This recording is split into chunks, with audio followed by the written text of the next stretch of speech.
commandes du Black Knight.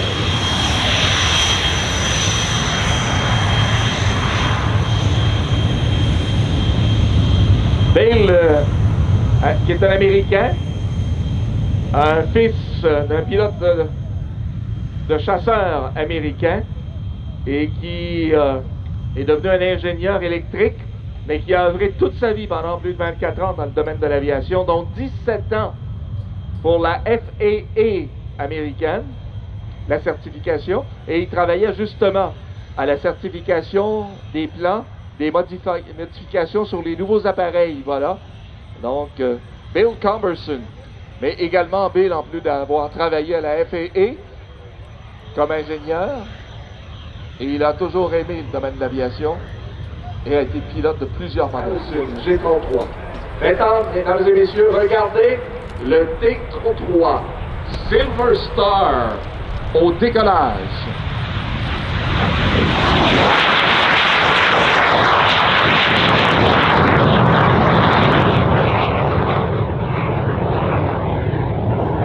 £5,000 of thrust compared to the 30,000 that you heard with the CF-18. En mémoire du Silver Dart, le premier avion plus lourd que l'air qui vola au Canada.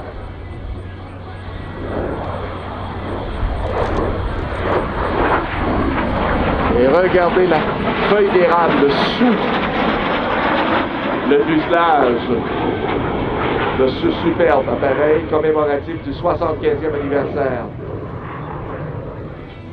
Where it was restored to flying condition and then ferried to Mobile, Alabama, where it's based today. Paint scheme representative again of the 75th anniversary air show scheme. Flew in the 1990s. The scheme is the 2020 100th anniversary of the Canadian Air Force. Sadly, we don't fly in any Canadian air shows. Before that, we didn't because of the COVID-19 pandemic.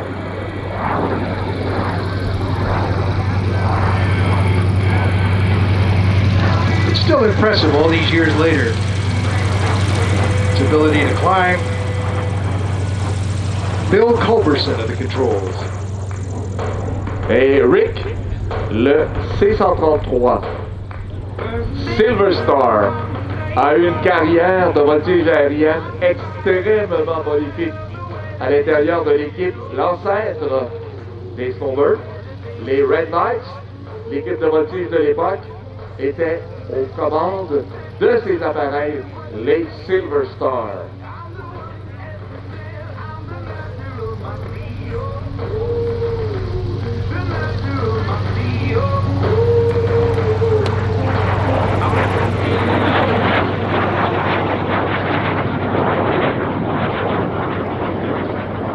Bien que l'aviation royale canadienne a cessé de l'utiliser pour l'entraînement de ses pilotes en 1976, il restait encore 50 exemplaires de l'appareil dans l'inventaire des forces en 1995.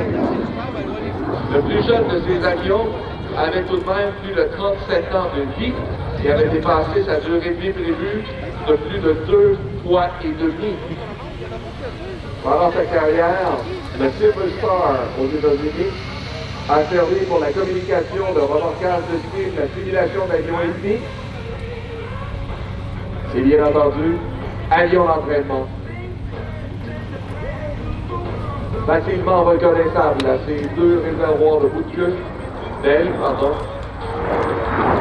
Et on y va avec le tonneau à 4 facettes qui encore une fois nous permet de voir la feuille d'érable ventrale de cette édition du Chevalier Noir.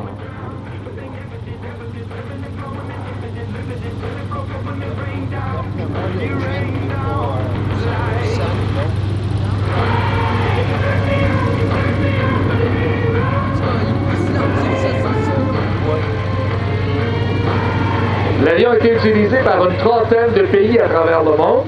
On a parlé du Canada, mais saviez-vous qu'au Japon, Kawasaki en avait fabriqué plus de 200 et d'autres opérateurs l'ont utilisé au Brésil, en Turquie, en Thaïlande. Et même l'aviation de Cuba a comporté dans son inventaire 4 appareils T-33.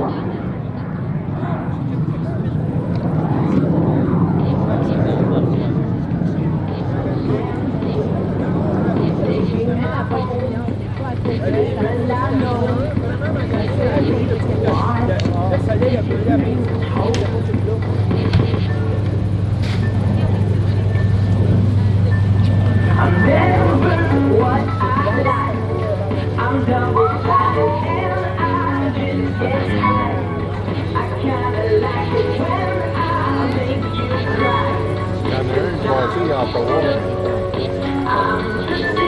À l'aéroport international, au Centre national de recherche. Il arrive souvent des vols. Moi, j'aimais vraiment dans le ciel. De mettre des ceintures dessus, d'étudier différentes choses.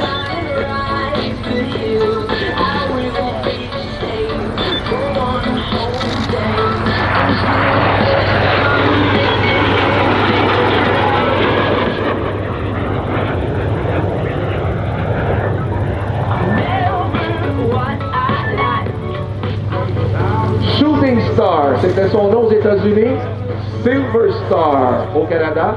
Et voilà, il nous revient, mesdames et messieurs, pour le dernier passage. De votre gauche, dernière occasion de voir la silhouette et d'entendre le sifflement du CT-133 Silver Star.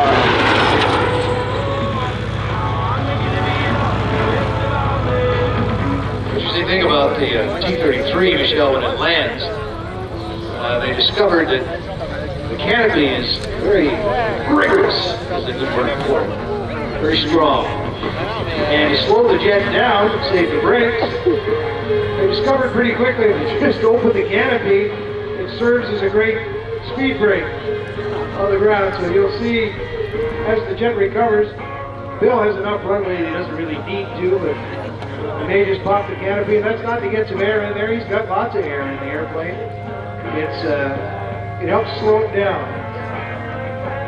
Strong enough to be the speed brake. Intéressant. Regardez maintenant sur la gauche au seuil de la piste. Le CT-133 de Silver Star à l'atterrissage. Et ce que Rick nous disait, c'est qu'on s'est aperçu que la verrière était extrêmement solide. Et qu'à certaines occasions, lorsqu'on avait besoin, on l'utilisait comme fait présentement le pilote. On rouvre la verrière et ça devient un arrêt au frais supplémentaire sur l'avion, ce qui l'aide à prendre moins de distance de roulement. Ça, je ne le savais pas, celle-là. Look at Rick Volker go. Rick Walker, qui va dans les prochaines minutes, aussitôt que le Silver Star aura libéré la piste et qu'il recevra l'autorisation du directeur de vol, se lancer dans sa routine. Et il a hâte de passer à travers la routine parce que on a sur la table un challenge avec un autre Rick Hollywood, aux commandes de Bone Shaker. On va verra. Rick is revving. Rick is ready to go. Smoke is on, ladies and gentlemen. Rick Volker!